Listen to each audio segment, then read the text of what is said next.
But if Dillon Brooks continues to start for this Grizzlies team, I'm promising you they're losing in Game 6 because they cannot afford to have this man.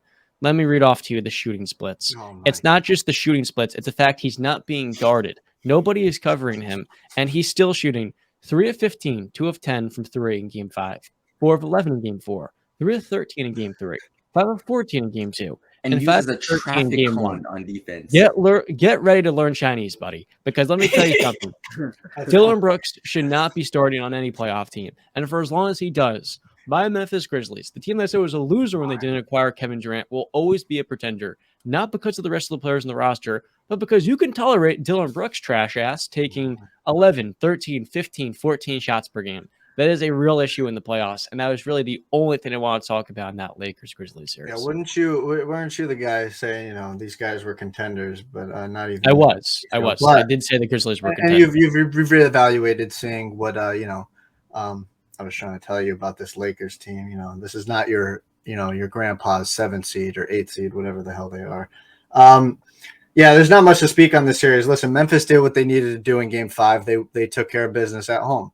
I think all of us are probably picking the Lakers to win in 6, win back home in LA. Handedly. Listen, LeBron himself said he played like shit, and he did. He said, I will play better in Game 6, and I expect LeBron to play better in Game 6. One thing is he's got to lower those 3-point attempts. In this series, LeBron James is 6 for 36 from 3. That is 17%. That's terrible. He's got to lower. Go ahead, John. You want to say something? That's his most aggressive form of scoring. That's the most consistent form of his aggression currently, though. His 3-point, yeah, because he's become more of a. I understand the legs, a lot of miles on it. He can't drive to the hole as consistently. It's not even the legs that have a miles on it. He doesn't have the burst anymore. He can't even get past Xavier Tillman. It's. I think he can only summons it up every once in a while where he looks like the old LeBron. But I understand what you're saying. It's just. For me, it's being smarter about when you're taking those shots. Listen, he hasn't been, those shots have not been falling at all. It's just, I expect to take care of business in 6. I would love to see Darvin Ham play Mo Bamba just at least 10 minutes per game. And yeah, I not much more to speak about. I'm just, Can I have a little rant about Darvin Ham for a second? Mm-hmm. That has to be one of the most shameful coaching performances I've ever seen, especially in this series. They should not be up 3-2 with the way he's been coaching this series. What else do you expect from a Mike Budenholzer? Mike Budenholzer tree. I understand that, but it's just dumb. He consistently plays that Dennis Schroeder, Troy Brown, Malik Beasley 3-guard lineup that consistently gets baked. Troy Brown can't hit a shot. Malik can't hit a shot. Dennis has been great, but you don't want him on the floor as those two guys at the same time. He can destroy the size every single time, and he consistently plays it with Jaren Jackson Jr. on the floor. I don't know why he does it. This game, eventually, Lonnie Walker was head scratching to me too with his speed, athleticism, and shooting. Exactly. I was head scratching. You have on the offensive of the ball, you guys were coming back. You guys were down, I think, double digits, roaring back behind a couple threes from D'Lo. Anthony Davis was playing great. You were down by 1, 74-76. You take Anthony Davis out. Memphis goes on on some insane run, like 18-2 or something like that run, buries you. And at no point in that run did you decide, maybe I should put back Anthony Davis in this game to actually put a handle on this.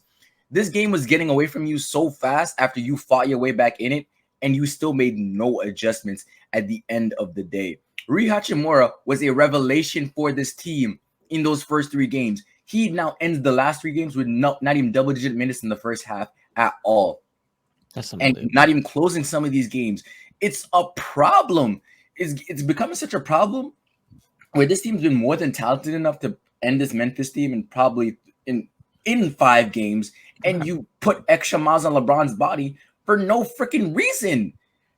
Yeah, Rui's been one of their 4 best players, dude. He should be not starting, but he should be closing every single game, playing at least 30 minutes, not 26 at minimum.